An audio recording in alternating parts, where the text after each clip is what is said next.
Hey there! Is today your first time here? Or maybe your first time in a while? If so, maybe you're wondering exactly who we are and what this church is all about. Well, we'd like you to know that we're a group of ordinary people who are on an amazing journey together, following Christ. Our guide is the Bible because it's the divinely inspired Word of God, and it will never take us in the wrong direction. Along the way, we hope you'll see that we are welcoming and spiritually passionate, and that getting to know you is a big deal to us. We know that the road is rough sometimes, but we'll work really hard to bring you practical and relevant messages to equip and encourage you through life's ups and downs. We want you to know that we care about this community, and we believe that it's our job to make it a better place. So, no matter who you are or where you've been, we're glad you're here with us today, and we hope that you'll join us on our journey, following Christ and living out His plan for us. So, welcome to church.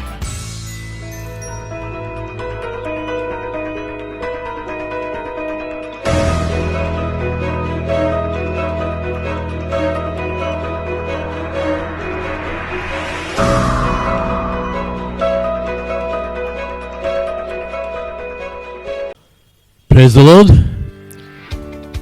प्रभु का धन्यवाद हो कि उसने आज का दिन हमें दिया कि हम एक बार फिर उसकी आराधना के लिए जमा हैं। आप सबका स्वागत है प्रभु यीशु मसीह के नाम में।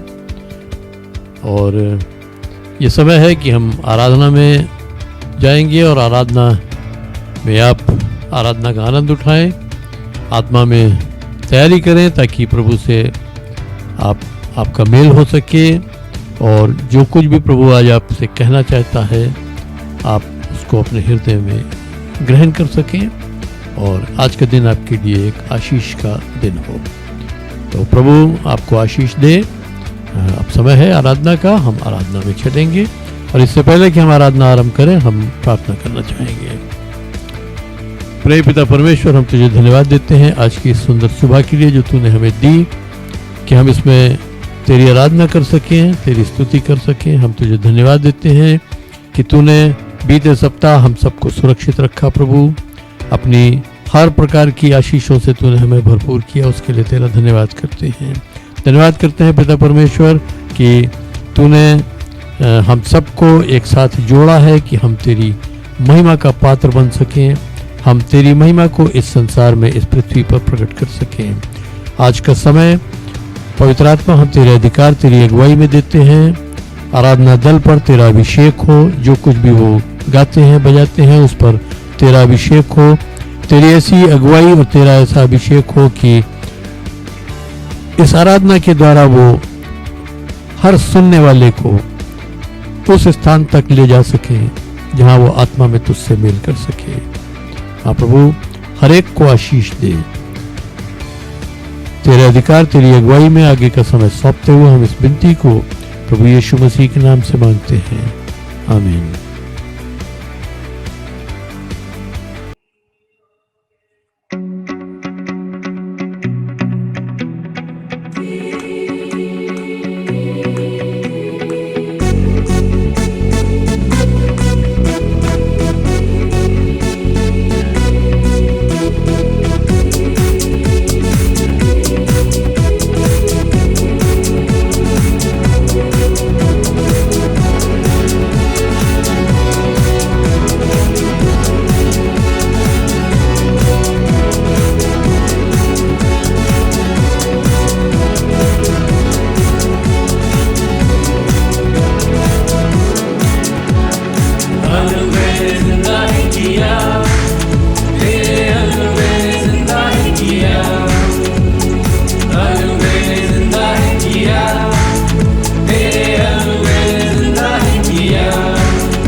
एक परमेश्वर प्रभु में,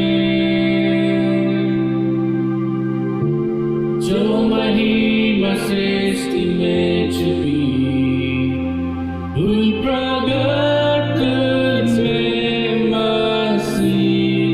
कैसा खूबसूरत नाम, कैसा खूबसूरत नाम, नाम यीशु राजा का सदा। कैसा खूबसूरत नाम, न कोई तेरे समान। कैसा खूबसूरत नाम, नाम यीशु का।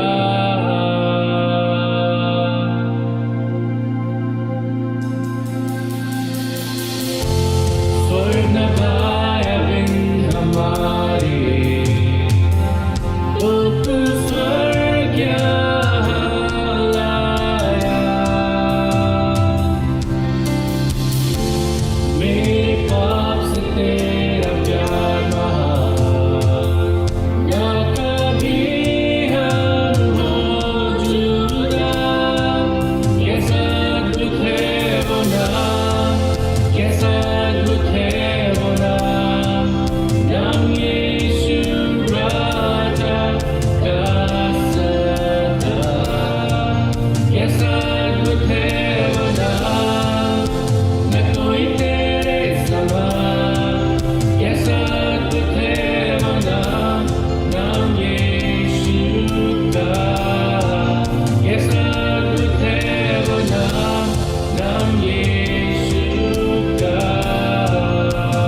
अब हम एक और बहुत ही महत्वपूर्ण स्तर पर पहुँचे हैं जहाँ हम प्रभु की आराधना करते हैं। आराधना के कई पार्ट्स होते हैं। हम गा के प्रभु की आराधना करते हैं, हम अपने जीवन से प्रभु की आराधना करते हैं, उसकी आज्ञाओं को मानकर उसकी आराधना करते हैं। प्रभु का धन्यवाद हो। इसके साथ हम प्रभु का स्वागत करते हैं और उसके भेंट चढ़ाकर भी हम उसकी आराधना कर सकते हैं। हम जानते हैं पिता परमेश्वर, प्रभु का धन्यवाद हो। जैसा वचन में लिखा है, निर्गमन 22 उसके 29 पद में लिखा है कि तू अपनी खेत की उपज और अपने फलों के रस में से मेरे लिए देने में विलम्ब ना करना, ताकि उस दी हुई भेंट जो है वो ग्रहण योग्य हो। प्रभु का धन्यवाद हो। खेत की उपज और फलों का रस वो हमारी आशीषें हैं जिनमें से हमें प्रभु को देना है और देर नहीं करना है। अगर हम देर करते हैं तो प्रभु उसको ग्रहण नहीं करता, ना आशीष देता है। प्रभु का धन्यवाद हो, क्योंकि ये भी लिखा है 2 कुरिन्थियों 8 के बाब में कि भेंट चढ़ाने के लिए मन की तैयारी बहुत ज़रूरी होती है। यदि हम भेंट मन से देते हैं तो वो ग्रहण योग्य होती है। देने का अर्थ होता है कि प्रभु के राज में बोना या प्रभु के राज में जमा करना। तो पिता परमेश्वर का धन्यवाद हो, जो आशीष उसने हमें दी है उसको हम भेंट चढ़ाएं, उसको दें और बोएं। और जिस रीति से जो थोड़ा देता है, जैसा लिखा है, जो थोड़ा देता है वो थोड़ा ही काटेगा, जो अधिक देता है वो अधिक काटेगा। तेरे प्रभु का धन्यवाद हो कि वचन कहता है बहुत से लोग हैं जो बहुत कुछ छितरा देते हैं लेकिन फिर भी उनके पास बढ़ोतरी होती है। लेकिन प्रभु बहुत से लोग ऐसे भी हैं जो अपनी उससे कम देते हैं तो उनकी घटी हुई वो हमेशा घटी में ही रहते हैं। हम प्रार्थना करते हैं प्रभु से कि जिन हाथों में प्रभु ने आपको आशीषें दी हैं उन्हीं हाथों से हम उसके भवन के लिए उत्तम से उत्तम भेंट चढ़ाएं। क्योंकि यदि ये हाथ हम अपने लिए बंद कर लेंगे तो वो पैसा ज़रूरी बात है कि हम बंद करके रखेंगे और वो एक ऐसी थैली में हम रखेंगे जिसमें छेद होगा और वो पैसा आपके किसी काम नहीं आएगा और आप प्रभु के आपकी भेंट ग्रहण योग्य भी नहीं होगी और ना आपको उससे कोई आशीष मिलेगी। इसलिए जो आत्मा की अगुवाई करती है हम उसी के अनुसार दिल खोल के प्रभु के भवन में दें और जितनी क्वांटिटी में हम देंगे उतनी क्वांटिटी में हम फसल काट भी सकते हैं और जिस क्वालिटी का हम देते हैं उतनी ही वैसी क्वालिटी का बीज हमको मिलेगा। तो हमें प्रयास करिए, प्रभु आपके घर में उपस्थित है, आप उसको क्या भेंट चढ़ाने जा रहे हैं, कैसी भेंट चढ़ाने जा रहे हैं, कितनी भेंट चढ़ाकर आप आशीषित करेंगे प्रभु को। प्रभु का धन्यवाद हो कि वो हमारी दी भेंट को जो कुछ भी हमने तैयार की है उसको ग्रहण करेगा। क्योंकि यदि हम मन की तैयारी के साथ भेंट देना ज़रूरी है, यदि हम मन तैयार नहीं है और एकदम से हम उठा के उसको जो मन में आए दे दें तो वो ग्रहण योग्य नहीं होती है। इसलिए प्रयास करें कि हम मन की तैयारी के साथ प्रभु को भेंट दें। प्रभु आप सबको आशीष दे। आइए हम प्रार्थना करें। धन्यवाद का बलिदान चढ़ाते हैं स्वर्गीय पिता परमेश्वर, जैसा तूने कहा दिया करो तो तुम्हें भी दिया जाएगा। प्रभु तेरा धन्यवाद हो, तूने वायदा किया है जो भी दशवांश भेंट या स्पेशल ऑफरिंग लेके आते प्रभु उनकी भेंटों पर को ग्रहण करिए। जिन हाथों ने दिया है उन हाथों को ब्लेस करिए, क्योंकि पिता परमेश्वर ये भेंट इसलिए नहीं हम देते हैं कि तुझे इसकी ज़रूरत है, हम इसलिए देते हैं प्रभु इस भेंट के ऊपर तू हमें आशीष देकर उसका 10 गुना लौटाता है। उसके लिए आकाश के झरोखे तो खोल देता है ताकि उसको अपरंपार आशीष मिले। प्रभु हम आपको धन्यवाद देते हैं, इन दी भेंटों पर को ग्रहण करिए, इस पर आशीष दीजिए ताकि पिता परमेश्वर तेरा भंडार सदा भरा पूरा रहे। क्योंकि प्रभु जैसा हम चाहते हैं कि लो हमारे अकाउंट्स में, हमारे घर में भरपूरी का पैसा हो, वैसे हम तेरे भंडार के लिए भी चाहते हैं पिता परमेश्वर कि तेरे भंडार भी भरा पूरा रहे ताकि हर कमी घटी पूरी हो और किसी भली वस्तु की घटी नहीं होती है। इसी विश्वास के साथ प्रभु तेरा धन्यवाद के साथ विश्वास करते हैं तूने हमारी दी हुई भेंट को ग्रहण किया है, इस पर आपकी आशीष हो। इसी विश्वास से हम इस प्रार्थना को यीशु मसीह आपके नाम से मांगते हैं, आमीन।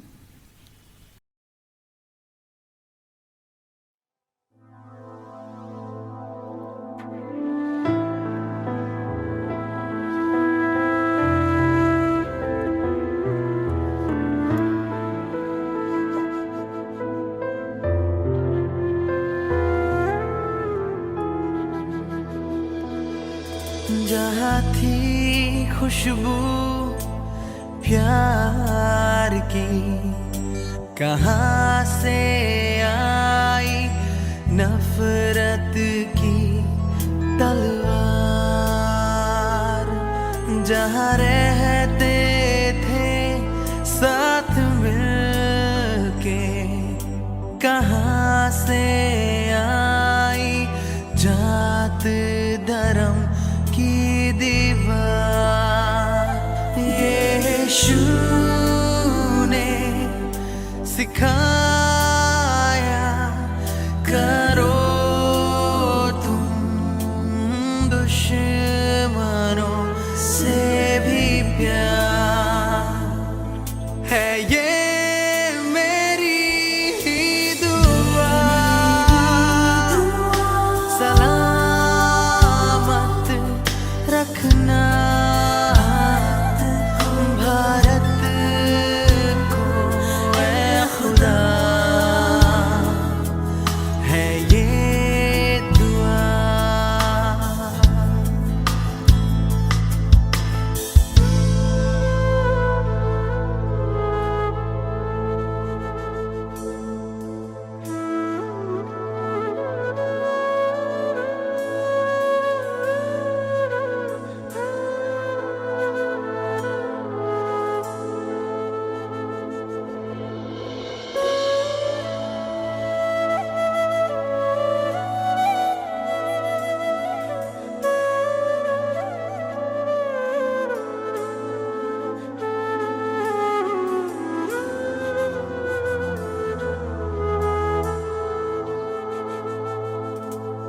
जब कहीं बहता है लहू,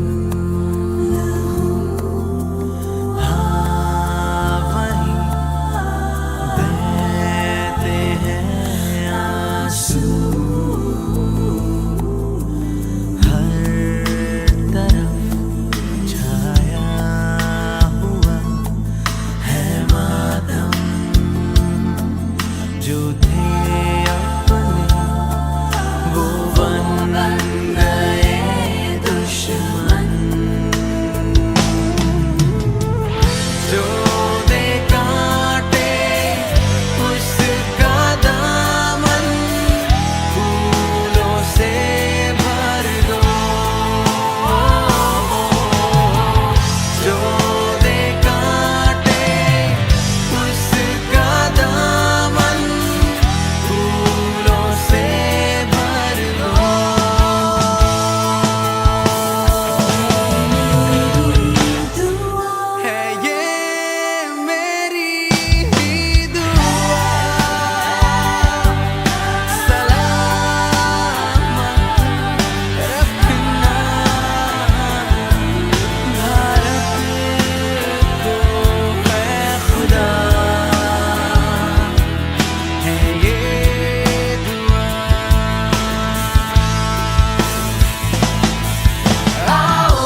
रोशनी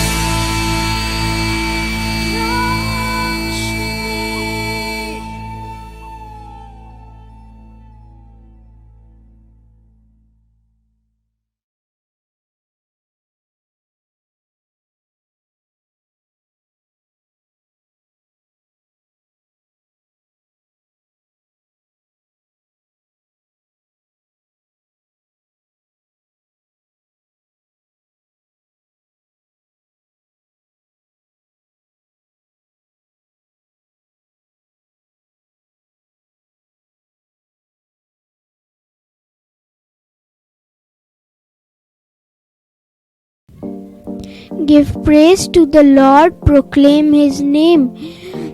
Make known among the nations what He has done. Psalms 105 verse 1.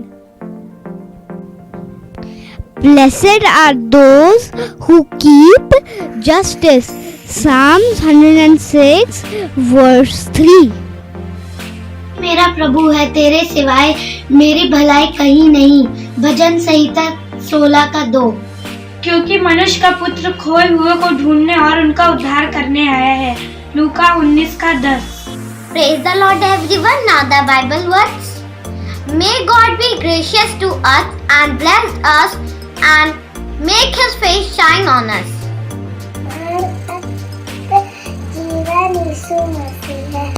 Praise the Lord, जय मसीह की।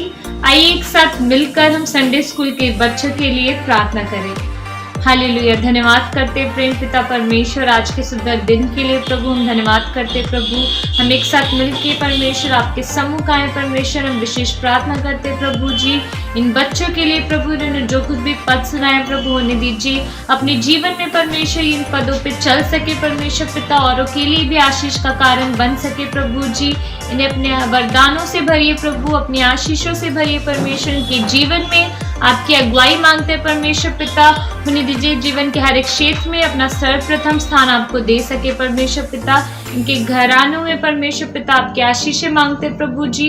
हर एक चीज को आपके हाथों में सौंपते प्रभु। इन बच्चों पे आपका लहू लगाते परमेश्वर, ने सुरक्षित रखे, अपनी महिमा के लिए इस्तेमाल कीजिए। धन्यवाद के साथ कि हमने जो मांगा हमें मिला। इस प्रार्थना विनती को अपने उद्धार करता प्रभु यीशु मसीह के नाम से मांगते हैं, आमीन। ये समय होगा परमेश्वर के वचन का। अपने हृदय को तैयार कीजिए क्योंकि आज के दिन परमेश्वर आप में से हर एक से बात करेगा। Praise the lord. प्रभु का धन्यवाद हो कि हम एक अच्छी आराधना में होकर यहाँ तक पहुँचे हैं और आशा करता हूँ आपने आराधना का आनंद उठाया है। अब समय है वचन का। आइए हम वचन में चलते हैं। मेरे साथ निकालिएगा यूहन्ना रचित सुसमाचार उसका 15 अध्याय 1 से 10 पद तक। John 15 versus 1 to 10।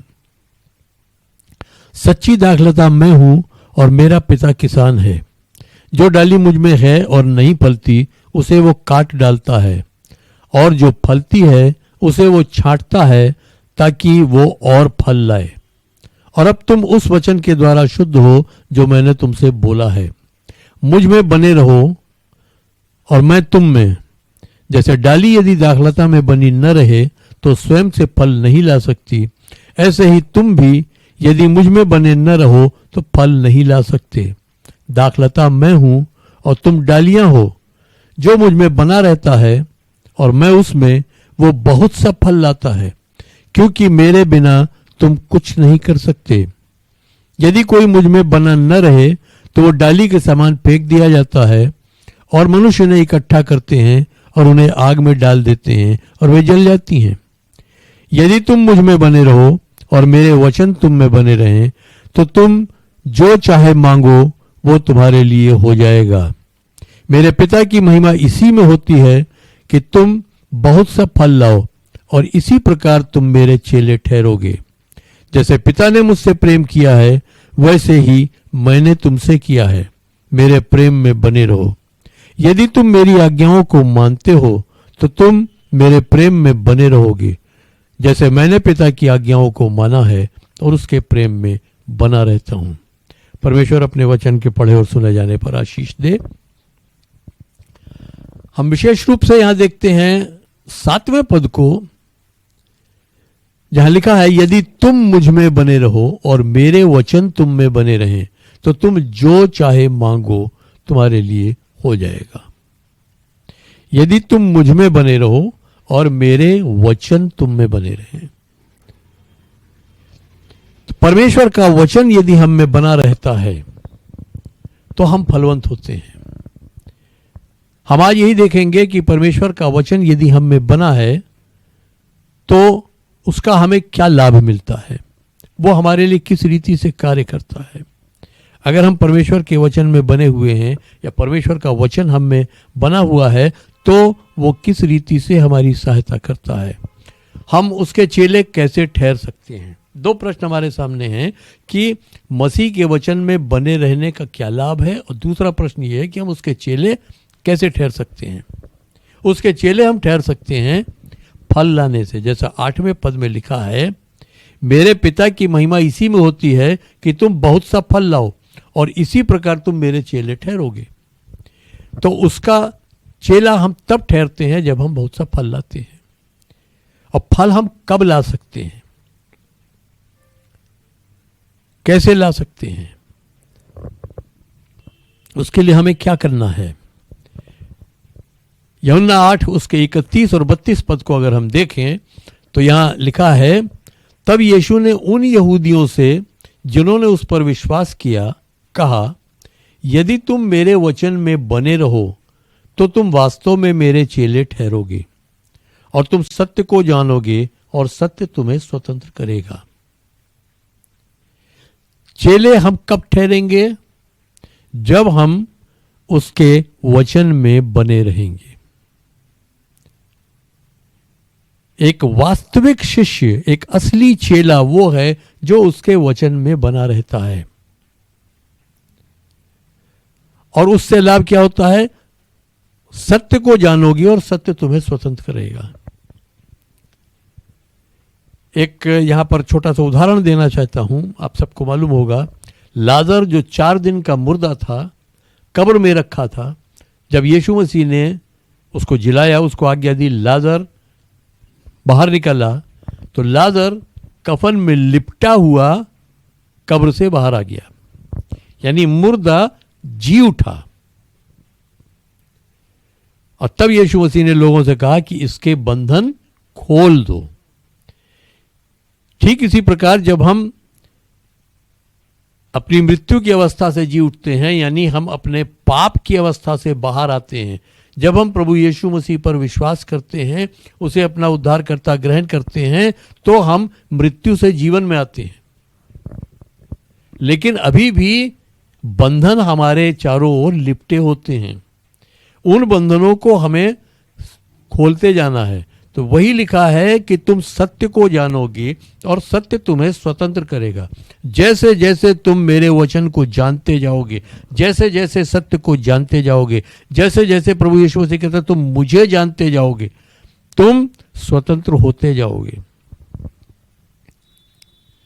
उसके वचन में बने रहने से क्या होगा, वो ये कहता है मेरे वचन में बने रहो, बने रहें, लेकिन उसके वचन में बने रहने से क्या होगा। पहली चीज कि उसका वचन हमारे उद्धार की पुष्टि करता है, हमारे उद्धार की गवाही देता है।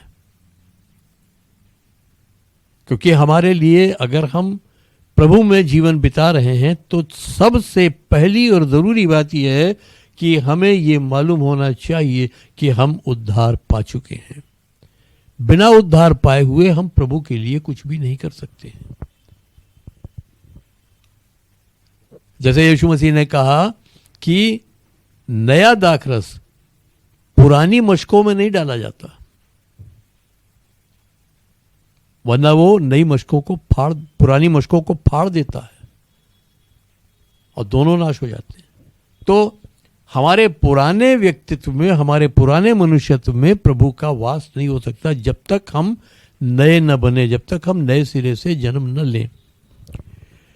तो जब हमने प्रभु यीशु मसीह को ग्रहण कर लिया और प्रभु यीशु मसीह को हमने उद्धारकर्ता मान लिया, प्रभु यीशु मसीह के सामने अपने पापों का अंगीकार कर लिया, उससे हमने पापों की क्षमा मांग ली, तो हम क्षमा कर दिए गए और अब हम नई सृष्टि हो गए, क्योंकि लिखा है सब जो मसीह यीशु में है वो नई सृष्टि है, पुरानी बातें बीत गई, देखो वो सब नई हो गई। एक एक करके वो सब बातें नई होती जाती हैं। लेकिन अक्सर ऐसा होता है कि मसीहियों के जीवन में, विश्वासियों के जीवन में इस उद्धार की बहुत दृढ़ पुष्टि नहीं होती है,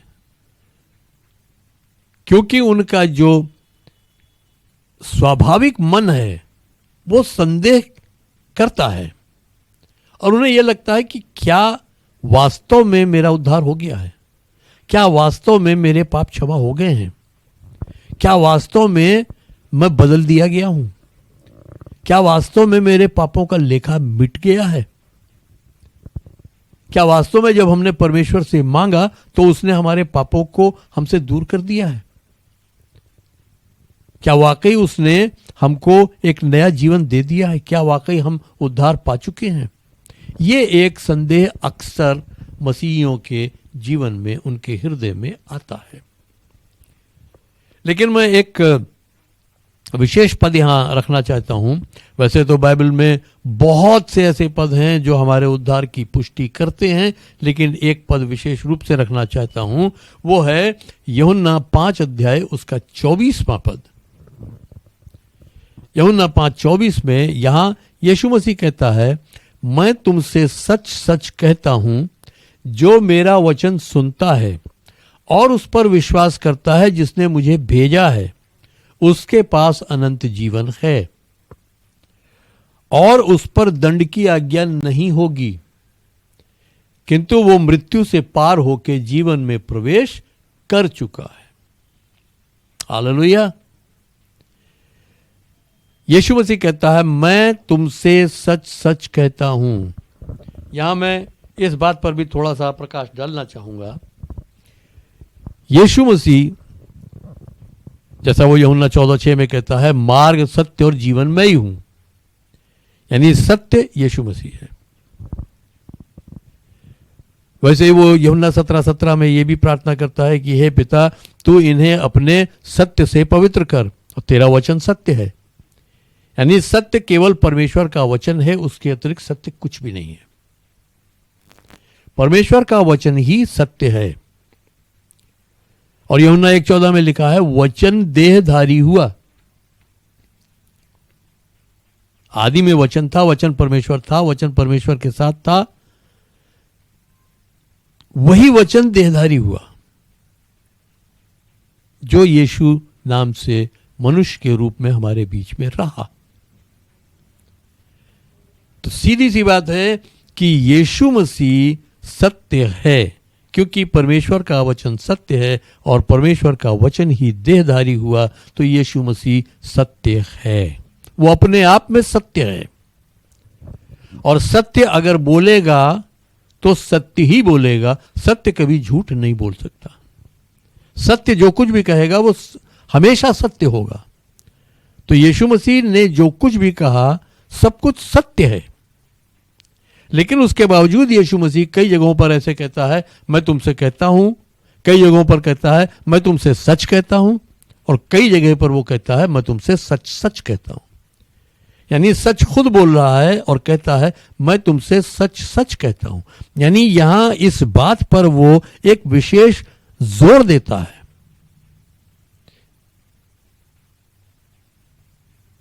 एक खास वजन दे के वो बात कर रहा है।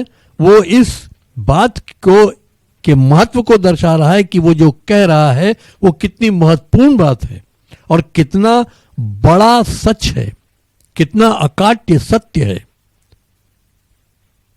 कितना इनफॉलेबल ट्रुथ है। क्या कहता है, मैं तुमसे सच सच कहता हूं, यानी मैं जो कहता हूं वो तो सच ही है। मैं तुमसे सच सच कहता हूं, यानी तुम्हारे पास कोई गुंजाइश नहीं है कि तुम इस पर यकीन न करो। मैं तुमसे सच सच कहता हूं, जो मेरा वचन सुनता है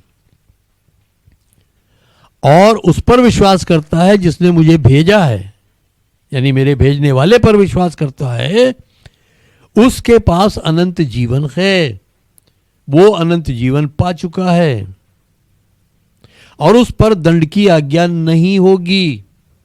हालेलुया। उस पर दंड की आज्ञा नहीं होगी। किस पर?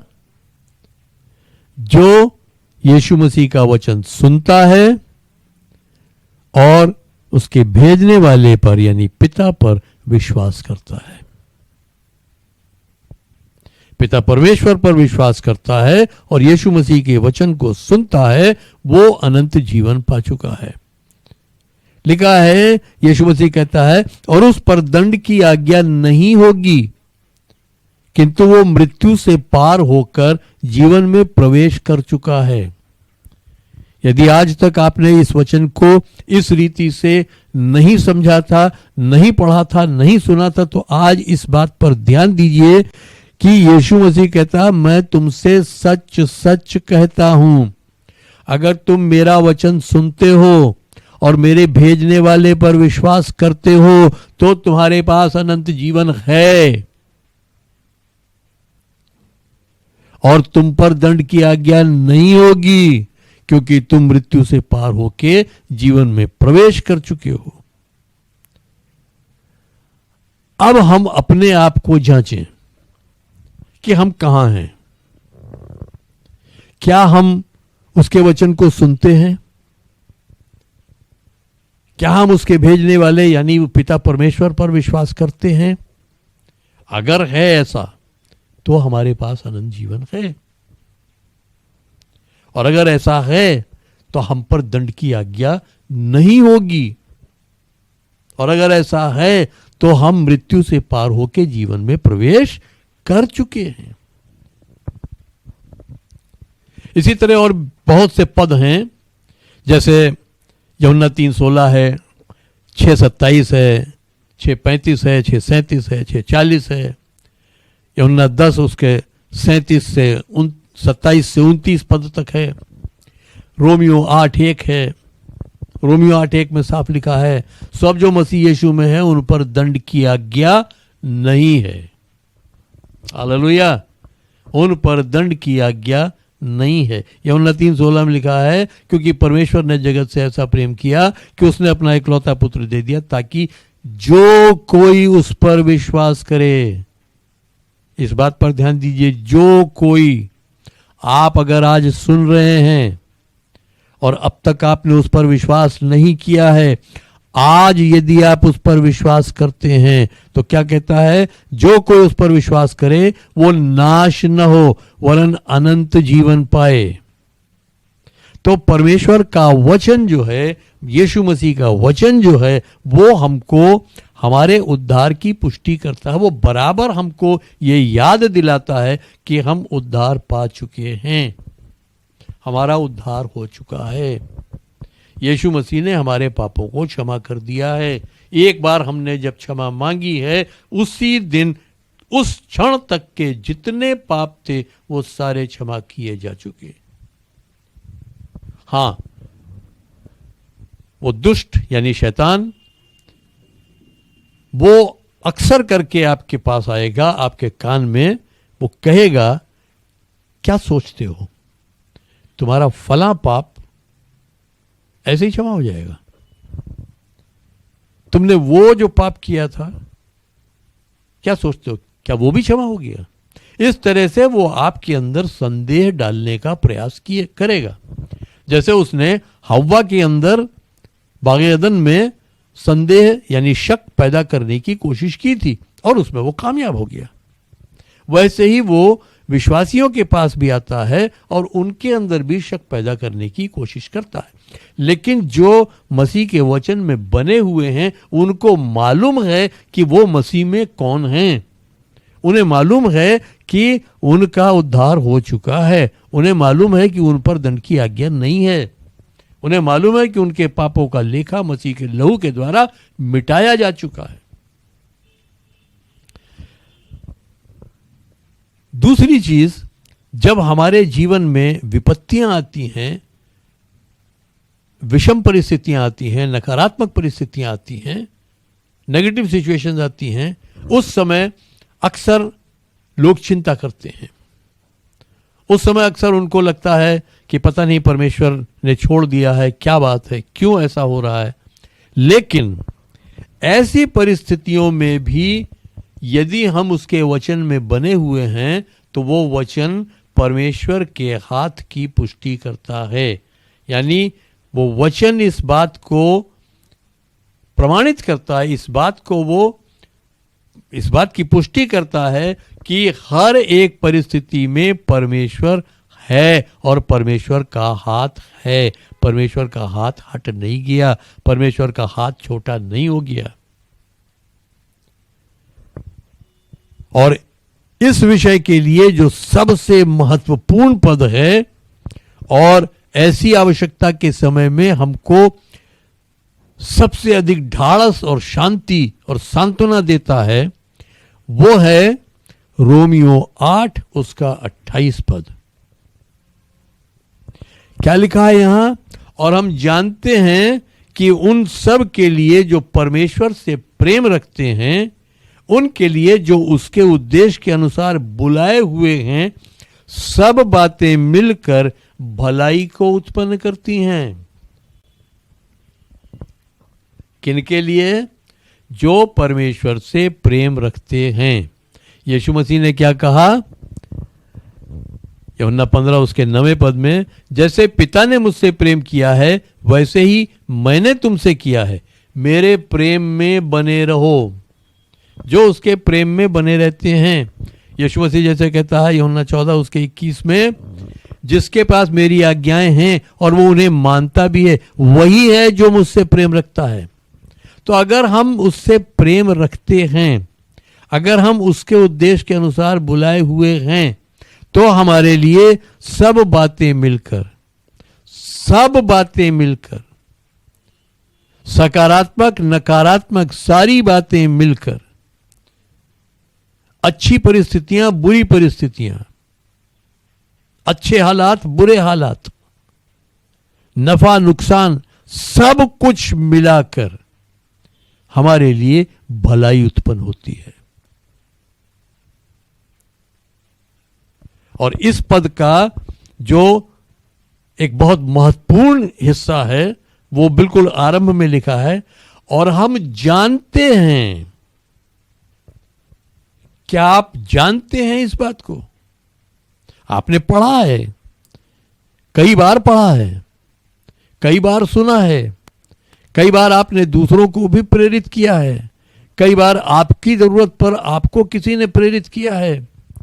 लेकिन जो खास बात है यहां पर वो ये है, हम जानते हैं कि उनके लिए जो परमेश्वर से प्रेम रखते हैं, उनके लिए जो उसकी इच्छा के अनुसार बुलाए हुए हैं, हम जानते हैं कि उनके लिए सब बातें मिलकर भलाई को उत्पन्न करती हैं। हालेलुया। तो आप किसी भी परिस्थिति से होकर गुजर रहे हैं, अगर आप परमेश्वर से प्रेम करते हैं, अगर आप उसकी इच्छा के अनुसार बुलाए हुए हैं, बिल्कुल चिंता छोड़ दीजिए, क्योंकि सारी परिस्थितियां मिलकर आपके लिए भलाई को उत्पन्न करेंगी। जब हमारे ऊपर विपरीत परिस्थितियां आती हैं, विषम परिस्थितियां आती हैं, जब हमारे ऊपर विपत्तियां आती हैं, तो हम ये सोचने लगते हैं कि हमारे साथ ऐसा क्यों हो रहा है, या हमें लगता है हमारे साथ बहुत गलत हो गया।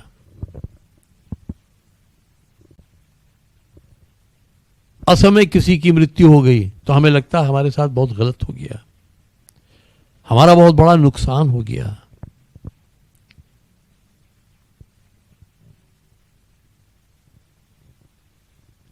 कोई योजना हमारी असफल हो गई, हमें लगता है हम बर्बाद हो गए। हमारा साथ परमेश्वर ने छोड़ दिया, हमें विपत्ति के गड्ढे में ढकेल दिया। लेकिन ऐसा नहीं है। अगर आप उसके वचन में बने हुए हैं तो आपको ये मालूम होना चाहिए कि वो परिस्थिति भी आपके लिए भलाई उत्पन्न करेगी। ये परमेश्वर की योजना है। परमेश्वर जो कल्पनाएं आपके विषय में करता है उन्हें वो जानता है। परमेश्वर जो योजनाएं आपके बारे में बनाता है उन्हें वो जानता है, और वो खुद कहता है कि वो तुम्हारी हानि की नहीं है, तुम्हारे कुशल की हैं, तुम्हारे लाभ की हैं, और अंत में तुम्हें तुम्हारी आशा पूरी होगी। यानी सब बातें मिलकर भलाई को उत्पन्न करेंगी। तो यहां जो विशेष बात है वो ये कि हम जानते हैं, अगर हम उसके वचन में बने हुए हैं तो हम जानते हैं कि हर परिस्थिति हमारे लिए भलाई को ही उत्पन्न करेगी। फिर तीसरी बात, जैसे कि अक्सर होता है और मैंने पहले भी कहा कि लोगों को यह संदेह होता है कि पता नहीं उनके पाप क्षमा हुए या नहीं हुए,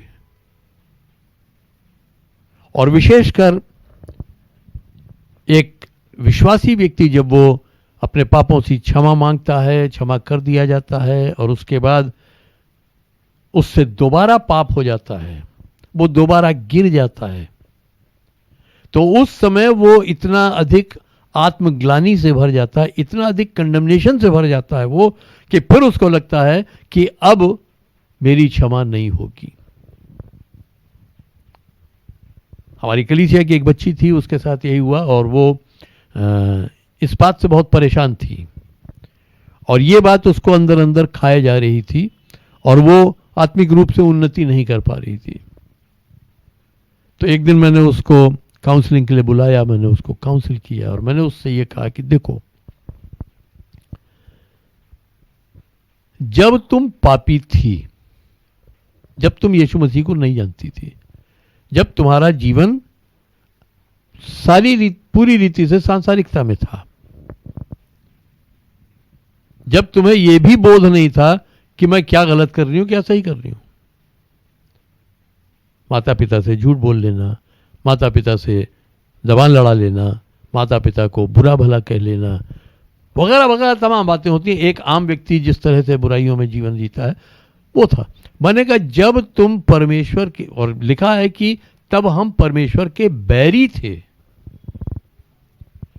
तो जब तुम उसकी बैरी थी तब उसने तुमसे इतना प्रेम किया कि उसने अपने पुत्र को तुम्हारे स्थान पर बलिदान किया, कि उसके बलिदान होने से जब तुम उस पर विश्वास ले आओ तो तुम छुड़ा ली जाओ।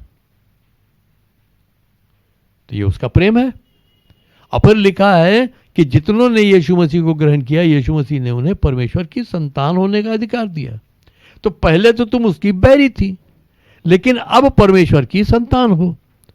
तो जब तुम बैरी थी तब वो तुमसे इतना प्रेम करता था, तो अब जब उसकी संतान हो तो क्या उसका प्रेम कम हो जाएगा या बढ़ जाएगा? वो झूठा है जो तुमको ये समझाता है कि चूंकि तुम एक बार उद्धार पा चुकी हो, अब तुमने गलती कर दी है, अब तुम्हारा पाप नहीं क्षमा होगा, अब तो तुम गई, अब तुम्हारे पास कोई चारा नहीं है। ये झूठ है।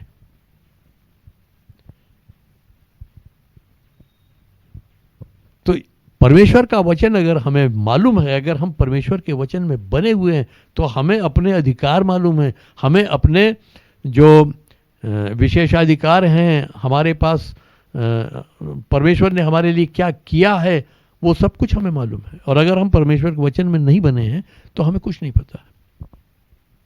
उस एक बात से उसको बड़ा हियाव मिला और वो अपने उस बंधन से बाहर आ गई। अब प्रभु का धन्यवाद हो कि आज वो प्रभु में बनी हुई है।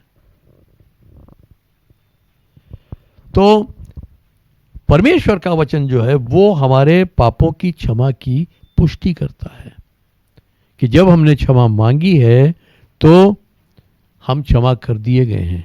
फिर भी बहुत से विश्वासी ऐसे होते हैं जो अपने पुराने पापों और पुरानी असफलताओं का दोष भावना लिए घूमते हैं। उस दोष भावना का बोझ वो ढोते रहते हैं।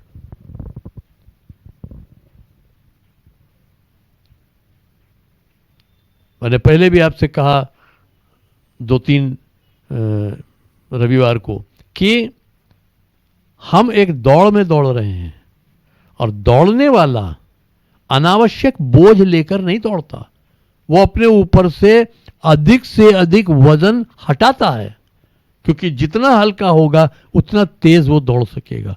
उतना अच्छा दौड़ सकेगा, उतना प्रभावशाली रूप से दौड़ सकेगा और उतना ही उसके जीतने की संभावना बढ़ जाती है। लेकिन जो बोझा लेके दौड़ेगा वो दौड़ ही नहीं पाएगा। तो इसलिए उस बोझ को आप छोड़ दीजिए। परमेश्वर का वचन आपके पाप की क्षमा की पुष्टि करता है।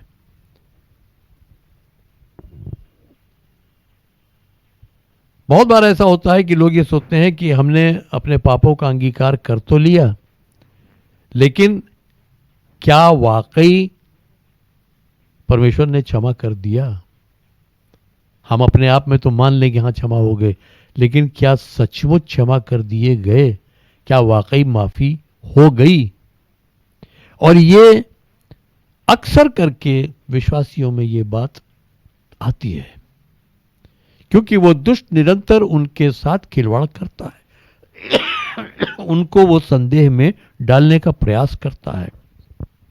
लिहाजा वो ये असमंजस में पड़ जाते हैं कि क्या वाकई मैं क्षमा कर दिया गया हूं? क्या वाकई मैं शुद्ध किया जा चुका हूं? क्या वाकई मैं परमेश्वर के निकट ग्रहण योग्य हो गया हूं? क्या वाकई मेरा लेखा मिट चुका है? लेकिन मैं आपको बताना चाहता हूं अजीजों, परमेश्वर का वचन निरंतर हमें इस बात की पुष्टि करता है कि हमारे पाप क्षमा हो गए, हमारे पाप क्षमा कर दिए गए हैं। हमें अपने पापों का बोझ ढोने की जरूरत नहीं है। और परमेश्वर इस नए वर्ष में बार बार हमको इसी दिशा में लेके जा रहा है कि हमको अनावश्यक बोझ ढोने की जरूरत नहीं है। तो ये वर्ष हमारे लिए खास तौर से इसलिए है कि हम अपना सारा जो अननेसेसरी बर्डन लेके हम चल रहे हैं, अनावश्यक बोझ लेके, गैर जरूरी बोझा लेके जो हम चल रहे हैं, हम उसको उतार फेंकें। क्योंकि जब तक हम उसको नहीं उतारेंगे तब तक हम एक सफल दौड़ नहीं दौड़ सकते। और परमेश्वर ये चाहता है कि इस वर्ष में हम एक सफल दौड़ दौड़ें, क्योंकि वो इस वर्ष में हमें एक बहुतायत देना चाहता है। इस वर्ष में वो हमें एक छुटकारा देना, एक हमारे लिए नए नए द्वार खोलना चाहता है।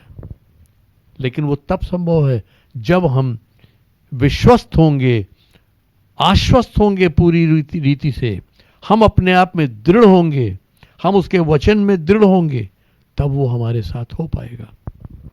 तो बहुत से ऐसे पद हैं जो हमें बताते हैं कि हमारे पाप क्षमा कर दिए गए हैं। और मैं आपको एक बात बताना चाहता हूं कि आप जैसे ही अपने पापों की क्षमा मांगते हैं, किसी भी पाप की क्षमा मांगते हैं, देखिए यीशु मसीह ने कहा मनुष्य का हर एक पाप क्षमा किया जाएगा, किंतु यदि वो पवित्र आत्मा की निंदा करता है तो वो पाप नहीं क्षमा होगा। उसके अलावा जो भी पाप आपने किया है, जो भी, सब क्षमा किया जाएगा। ये यीशु मसीह का वायदा है। और जब हम अपने पापों की क्षमा मांगते हैं, उसी घड़ी अनंत काल के लिए हमारे उस पाप की क्षमा हो जाती है। अनंत काल के लिए उस पाप का लेखा मिट जाता है। यीशु मसीह अपने लहू से हमारे विरुद्ध लिखे हुए उस लेख को ढांप देता है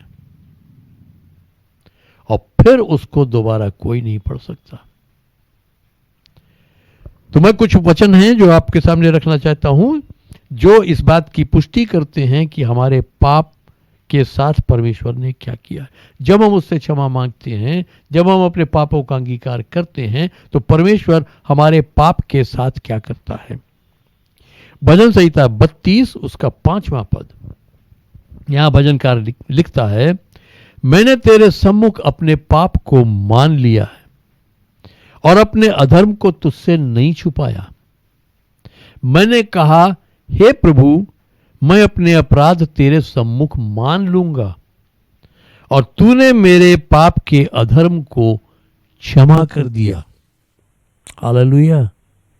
मैंने तेरे सम्मुख अपने पाप को मान लिया और अपने अधर्म को तुझसे नहीं छुपाया।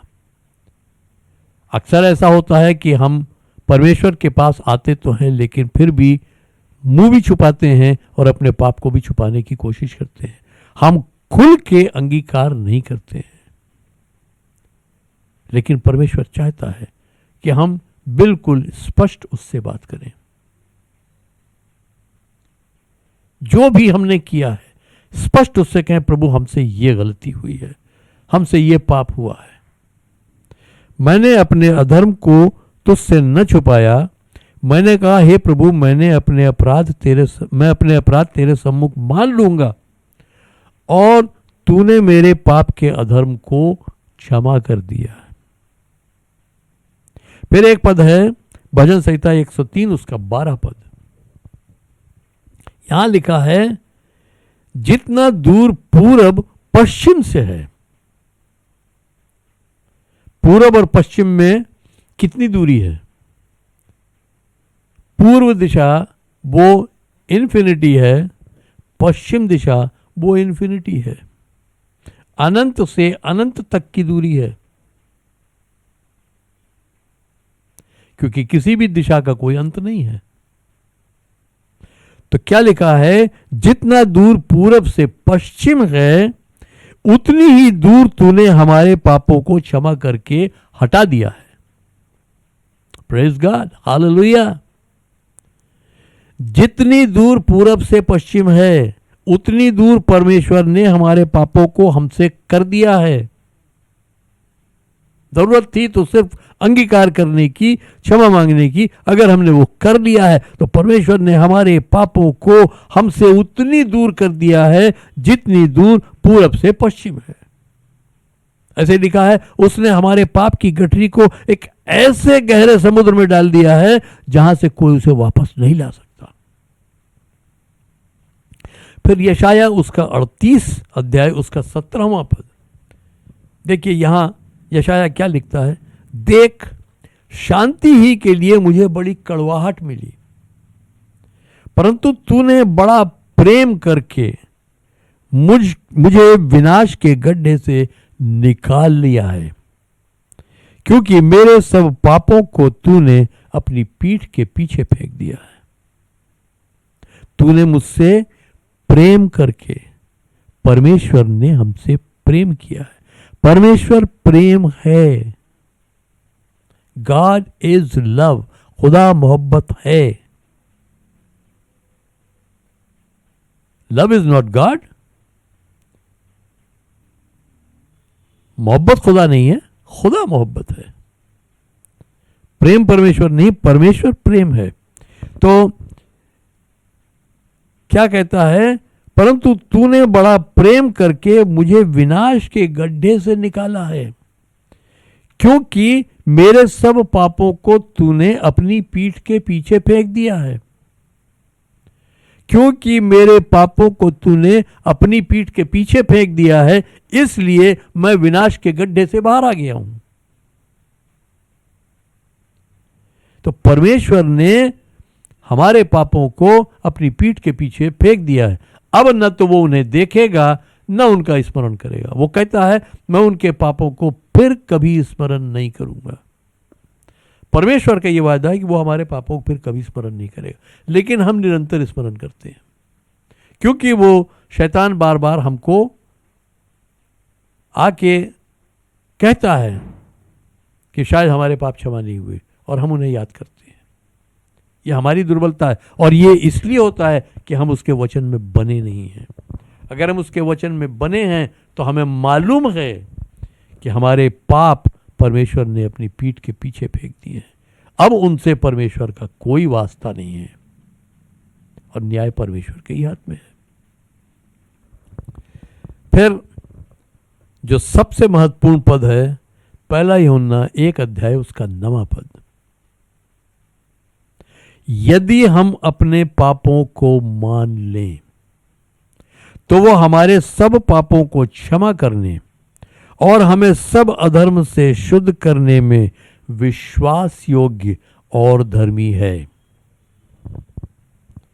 अगर हमने अपने पापों को मान लिया है और फिर भी हमें लगता है कि पता नहीं क्षमा हुए या नहीं हुए, तो इसका अर्थ ये हुआ कि हम परमेश्वर की विश्वास योग्यता और उसकी धार्मिकता पर प्रश्न चिन्ह उठा रहे हैं। हम उसकी विश्वास योग्यता पर भरोसा नहीं कर रहे हैं, हम उसकी धार्मिकता का विश्वास नहीं कर रहे हैं। जबकि लिखा है कि यदि हम अपने पापों को मान लें तो वो हमारे सब पापों को क्षमा करने और हमें सब अधर्म से शुद्ध करने में विश्वास योग्य और धर्मी है। हमारा काम क्या है? अपने पापों को हम मान लें। हमने एक काम किया कि हमने अपने पापों को मान लिया। परमेश्वर दो काम करता है, वो हमारे पापों को क्षमा करता है, हमें अधर्म से शुद्ध करता है। वो हमारे पापों को क्षमा करने में विश्वास योग्य है और हमें अधर्म से शुद्ध करने में वो धर्मी है। यीशु मसीह कैसे हमें अधर्म से शुद्ध करता है? वो हमारे खाते में अपनी धार्मिकता देता है। हम अपने आप में धर्मी नहीं है, लेकिन प्रभु यीशु मसीह में हम धर्मी गिने जाते हैं, क्योंकि यीशु मसीह परमेश्वर और हमारे बीच में बिचवई है। यीशु मसीह हमारा एडवोकेट है।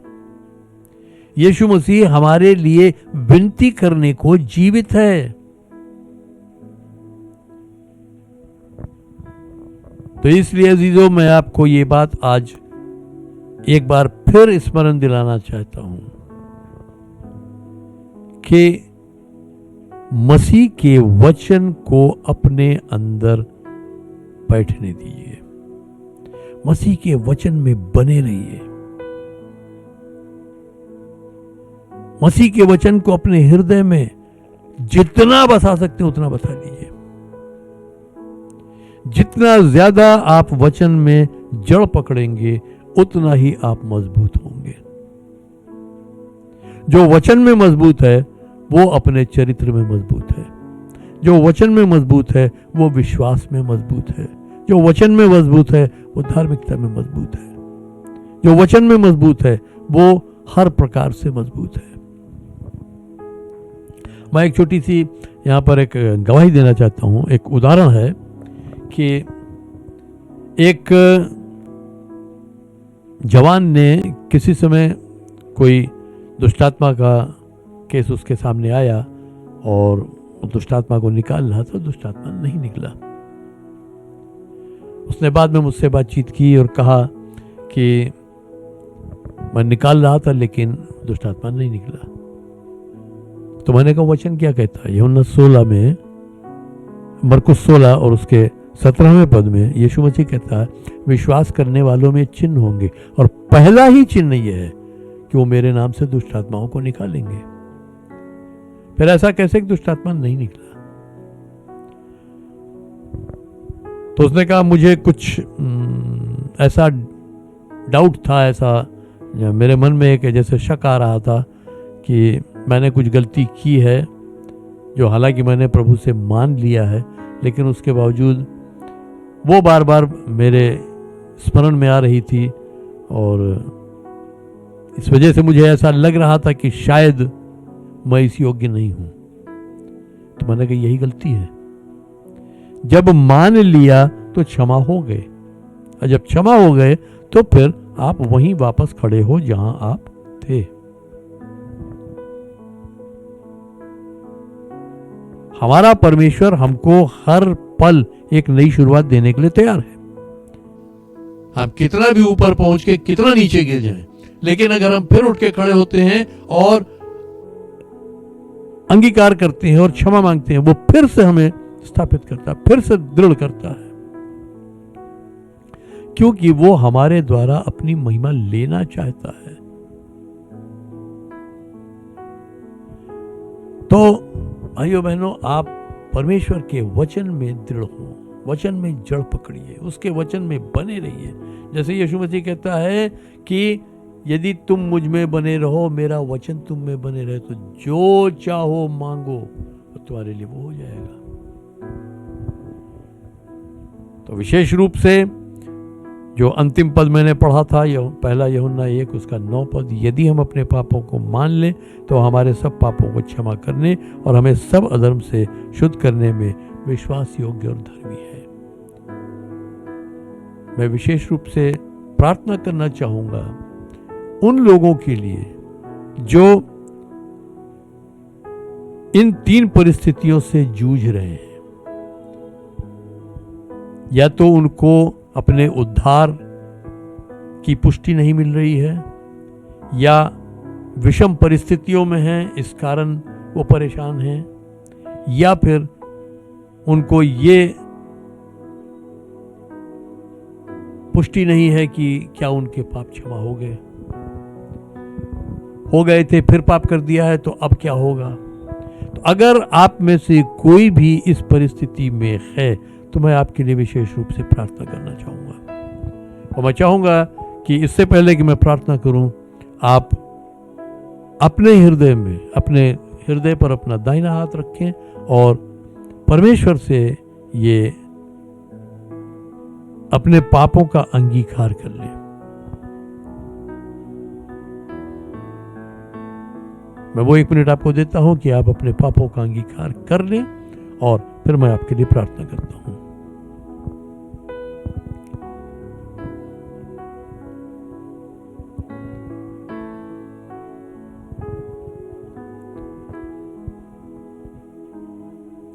प्रिय पिता परमेश्वर, तेरी स्तुति, तेरी महिमा, तेरी प्रशंसा हो। ये सच है प्रभु कि जो हियाव हमें तेरे सम्मुख होता है वो अपने विश्वास के कारण नहीं वरन तेरी विश्वास योग्यता के कारण होता है। क्योंकि तू विश्वास योग्य है इसलिए हम विश्वास करते हैं।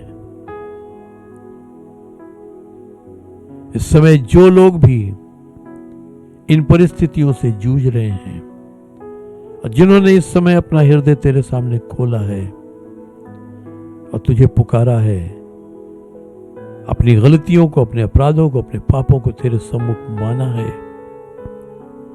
उनके हृदय में ये गवाही दे कि उनके पाप इसी घड़ी क्षमा हो गए हैं और अब उनको दोष भावना में रहने की जरूरत नहीं है। पवित्र आत्मा इसी घड़ी तूने छू ले, इसी घड़ी उन पर उतरा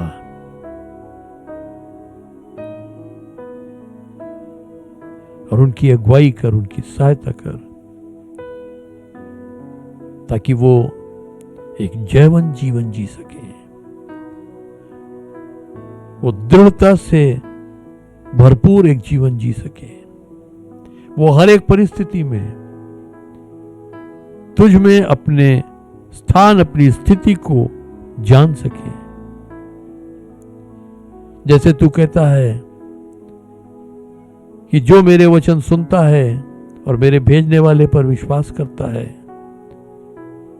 उसके पास अनंत जीवन है और उस पर दंड की आज्ञा नहीं होगी, क्योंकि वो मृत्यु से पार होकर जीवन में प्रवेश कर चुका। तेरा वचन कहता है कि हम जानते हैं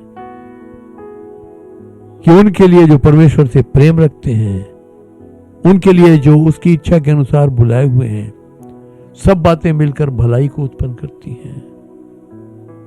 और जैसे लिखा है कि यदि हम अपने पापों को मान लें तो तू हमारे पापों को क्षमा करने और हमें सब अधर्म से शुद्ध करने में विश्वास योग्य और धर्मी है। होने दे प्रभु हर वो व्यक्ति जो आज किसी भी रीति से विचलित है, वो इन वचनों को अपने हृदय में एक विशेष स्थान देने पाए, ताकि हर एक परिस्थिति में वो दृढ़ बना रहे, वो तेरे वचन को जान सके, तेरी प्रतिज्ञाओं को जान सके और उसके अनुसार वो भयभीत न हो बल्कि एक आश्वस्त जीवन जिए और तेरे प्रति धन्यवादी बना रहे। हाँ प्रभु, हर एक की सहायता कर और हर एक की अगुवाई कर। हम प्रार्थना करते हैं हर एक सुनने वाले के लिए जिसने आज इस वचन को सुना है। प्रभु, होने दे हर एक के हृदय में ये वचन स्थान पाए, ताकि हर व्यक्ति उस डाली के समान हो जो फल लाती है, और एक भी डाली ऐसी न हो जो तुझ में है तो लेकिन फल नहीं लाती और वो काटी जाए। इसलिए प्रभु हर एक को आशीष दे, हर एक पर अपना अभिषेक उंडेल और अपनी महिमा के लिए हर एक को इस्तेमाल कर। सारा आदर, सारी महिमा पिता परमेश्वर, प्रभु यीशु मसीह और पवित्र आत्मा हम तुझको देते हैं, और इस विनती को बड़े धन्यवाद और विश्वास के साथ हम प्रभु यीशु मसीह के नाम से मांगते हैं, आमीन। अब हमारे प्रभु यीशु मसीह का अनुग्रह, परमेश्वर पिता का प्रेम और पवित्र आत्मा की सहभागिता हम सब के साथ अब से सदा तक होती रहे, आमीन। एक सूचना आपको देना चाहता हूं। एक लंबे समय से हम ऑनलाइन सर्विस कर रहे हैं, हम ऑनलाइन ही एक दूसरे से मुखातिब होते हैं, लेकिन परमेश्वर का धन्यवाद हो कि हम मार्च महीने से, मार्च के पहले सप्ताह से हम दोबारा भौतिक रूप से जमा होके उसकी आराधना करेंगे। हम जहां जमा होते थे होटल तिरुपति के कॉन्फ्रेंस हॉल में, बेसमेंट हॉल में, हम वहीं जमा होंगे और वहां हम आराधना करेंगे। तो आप प्रार्थना करें, और साथ ही साथ आपसे निवेदन है कि जब आप आते हैं तो मास्क जरूर लगा के आएं। अच्छा है कि अगर आप अपने पास सैनिटाइजर भी रखें, हालांकि सैनिटाइजर की व्यवस्था हम भी करेंगे, लेकिन आप भी अपने पास रखें।